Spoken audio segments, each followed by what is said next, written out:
how do you build resilience? Now there are multiple things. Resilience basically क्या है?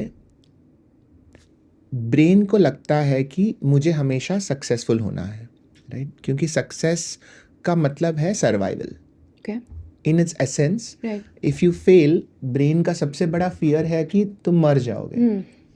So whenever you are successful in something, the brain rewards you with dopamine.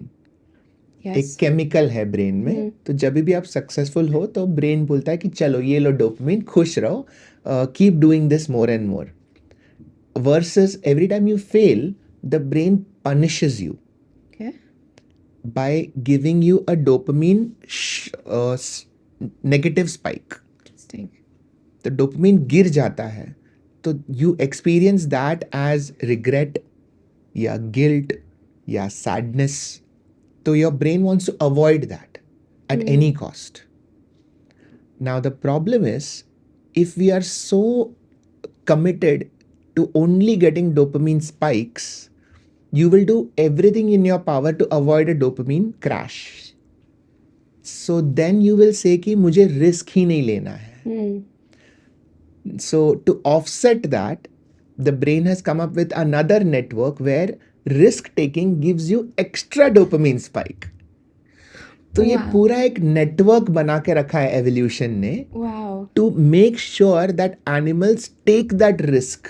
Because you're getting a greater dopamine. which is why like आप casino में जाते हो तो you'll bet more क्योंकि you're Yes. winning more and you're Yes. getting that spike back. Correct. तो अगर consistently मैं आपको रोज आके मैं आपको 100 रुपीज दूँ तो आपको छोटा छोटा डोपामिन स्पाइक मिलेगा. बट इफ आई से कि आप ये डाइस रोल करो, अगर इवन नंबर आ गया तो मैं 10,000 दूंगा, ऑड नंबर आ गया तो मैं आपसे 1,000 ले लूंगा. नाउ यू आर गैम्बलिंग, आप एक रिस्क ले रहे हो, बट उससे आपका डोपामिन स्पाइक बहुत ज़्यादा होता है. And that is how you can grow exponentially. And evolution wants you to do this. Evolution wants you to take a risk. Amazing. So जब आप वो chase करते हो, you are chasing that risk, then you are also saying कि I am willing to take that chance of failure in order to get this extra dopamine spike. This is a game. Our brain looks at it like a game कि मैं कैसे खेलूँ इसके साथ.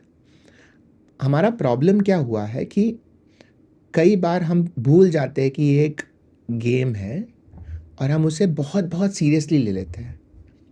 इतना तक कि हम बोलते हैं कि मुझे फेलियर टॉलरेबल ही नहीं है, तो I will not take that risk. And that is when stagnation happens.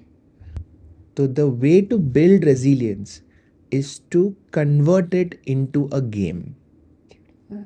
तो जो भी आपको करना है, आपको दोबारा उसे एक गेम बनाना है. एंड यू हैव टू से कि मुझे इतना फेलियर मैं टॉलरेट कर लूँगा in order to get this much reward. And then when you start playing you will keep growing. अभी एक इम्पॉर्टेंट पॉइंट यहाँ बोलना है कि गेम का डिफ़िकल्टी लेवल होता है.